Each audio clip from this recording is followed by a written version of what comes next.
Assalamualaikum warahmatullahi wabarakatuh. Alhamdulillahirrabbilalamin. Wabihi nasta'in wala umuri waddin. Assalatu wassalamu ala mursalin wa alihi washabihi ajmain. Amma ba'd. Kali ini saya akan menceritakan sirah dakwah Syria dan dakwah Jariyah Nabi Muhammad SAW untuk berdakwah untuk agama Islam. Dua tahapan Rasulullah SAW dalam berdakwah yakni Syria dan Jahriyah. Syria merupakan dakwah yang dibangun secara rahasia atau tersembunyi. Dakwah ini bukan berarti dibangun atas rasa takut, melainkan sebagai strategi Rasulullah dalam menyampaikan risalahnya.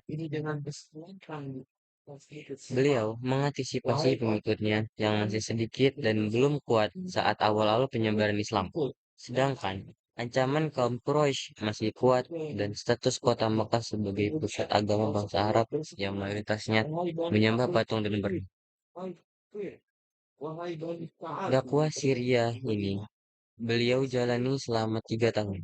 Tentunya, beliau terlebih dahulu menawarkan Islam kepada keluarga dan juga kerabat-kerabat beliau terdekat. Sebelum wahyu turun kepada beliau, beliau sudah dikenalkan sebagai Al-Amin. Itu sebabnya sejak beliau masih anak-anak, kesempurnaan, kedewasaan, dan kejujuran hatinya sudah nampak. Sehingga semua penduduk Makkah memanggilnya Al-Amin atau yang bisa dibilang yang dapat dipercaya. Walau dakwah ini dilakukan secara sembunyi-sembunyi dan bersifat individu, namun tetap saja pada akhirnya dakwah ini sampai juga ke telinga kaum Quraisy. Hanya saja mereka belum tahu mempermasalahkannya karena Rasulullah tidak pernah menyinggung agama dan Tuhan-Tuhan mereka. Dakwah ini pun pada akhirnya terus menyebar, sehingga terbentuklah kelompok kaum muslimin yang dibangun di atas ukhuwah atau persaudaraan. Dan tak lama setelah itu, turunlah wahyu kepada Rasulullah yang menugaskan agar dakwah beliau dilanjutkan secara terang-terangan atau jahriyah.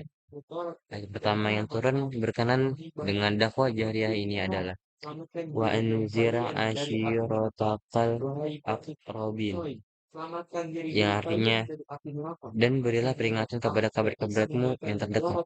Quran surat Al-Syu'ara ayat 214. Setelah turunnya ayat-ayat tersebut, Rasulullah SAW lantas mengundang para kerabat terdekatnya, Bani Hashim, dan dengan kejujuran Rasulullah yang telah diketahui oleh seluruh kerabatnya, akhirnya mereka memenuhi undangan Rasulullah. Mereka yang memenuhi undangan itu berjumlah sekitar 45 orang laki-laki.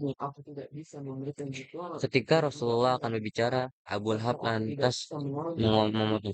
Mereka itu adalah paman-pamanmu dan juga sepupumu. Bicaralah dan tinggalkan agamamu. Ketahuilah, kaummu tidak akan mampu melawan seluruh bangsa Arab. Aku adalah orang yang paling pantas mencobamu. Cukuplah bagimu suku-suku dari pihak bapakmu. Bagi mereka, jika engkau tetap bersikeras melakukan apa yang engkau lakukan sekarang, adalah lebih mudah daripada jika seluruh marga Quraisy bersama bangsa Arab bergerak untuk memusuhimu. Aku tidak pernah melihat ada orang yang membawa kepada suku-suku dari pihak bapaknya sesuatu yang lebih jelek dari apa yang telah engkau bawa ini. Mendengar itu, Rasulullah diam dan tak berbicara pada pertemuan itu. Sekali waktu, Rasulullah mengundang mereka lagi. Lalu mereka berbicara, Alhamdulillah, aku memujinya, meminta pertolongan, beriman serta bertawakal kepadanya. Aku bersaksi bahwa tiada Tuhan yang hak melainkan Allah semata dan tidak ada sekutunya baginya.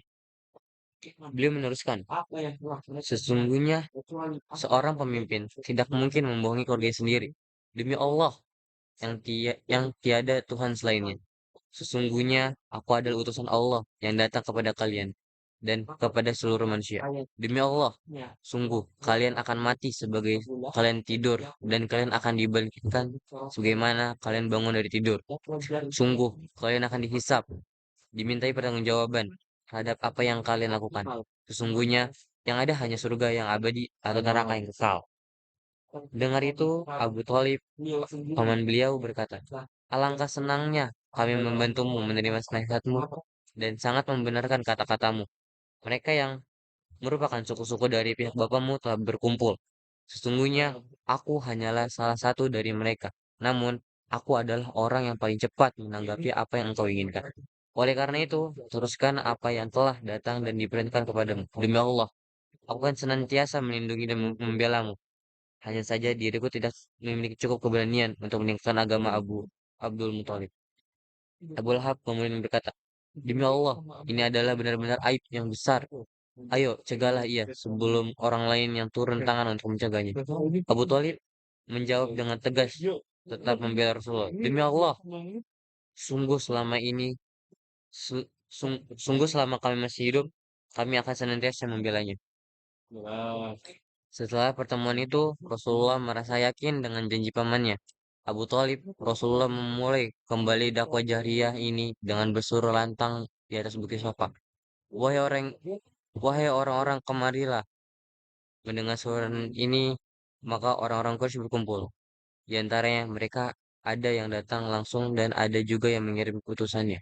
Kemudian Rasulullah berseru lagi, wahai Bani Abdul Muthalib, wahai Bani Fir, wahai Bani Ka'ab, bagaimana menurut kalian seandainya aku kabarkan kepada kalian bahwa di balik gunung ini ada seburung berkuda yang siap untuk menyerang kalian? Apakah kalian semua percaya kepadaku? Mereka semua berkata, ya, kami percaya.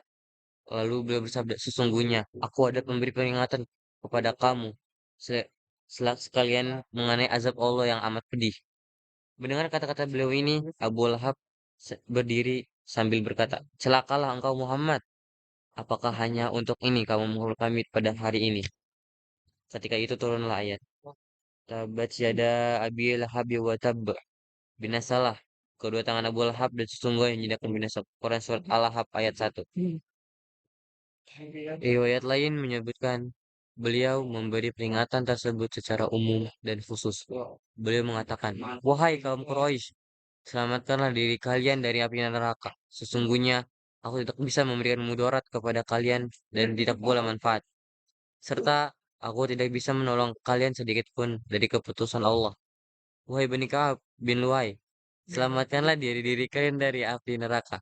Sesungguhnya aku tidak bisa memberi mudarat dan tidak pula manfaat. Wahai Bani Ka'ab bin Murrah, selamatkan diri-diri kalian dari api neraka. Wahai Bani Kushai, selamatkanlah diri kalian dari api neraka. Sesungguhnya aku tidak bisa memberikan mudarat dan tidak pula manfaat. Wahai Bani Abu Syams, selamatkanlah diri-diri kalian dari api neraka. Wahai Bani Abdul Manaf, selamatkan diri dari kalian dari api neraka. Sesungguhnya aku tidak bisa memberikan mudarat dan tidak pula manfaat. Wahai Bani Hashim, selamatkan diri dari kalian dari api neraka. Wahai Bani Abdul Muthalib, selamatkanlah diri dari kalian dari api neraka. Sesungguhnya aku tidak bisa memberikan mudarat dan tidak pula manfaat. Serta aku tidak bisa menolong kalian sedikit pun dari keputusan Allah. Mintalah kepadaku dari hartaku sebanyak yang kalian suka, namun aku tidak bisa menolong kalian sedikit pun dari keputusan Allah. Wahai Abbas bin Abdul Muthalib, aku tidak bisa menolongmu sedikit pun dari keputusan Allah. Wahai Syafiyah bintu Abdul Muthalib atau bibi Rasulullah, aku tidak bisa menolongmu sedikit pun dari keputusan Allah. Wahai Fatimah bintu Muhammad Rasulullah, mintalah kepadaku dari hartaku sebanyak apa yang kau mau. Selamatkan dirimu dari api neraka. Aku tidak bisa menolong sedikit pun dari keputusan Allah.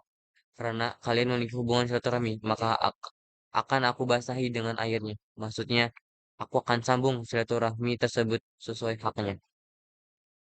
Setelah selesai beliau menyampaikan peringatan tersebut, orang-orang pun bubar yang bertebaran tidak disebutkan keadaan bahwa mereka menampakkan suatu penentangan abu ataupun dukungan atas apa yang telah kita dengar.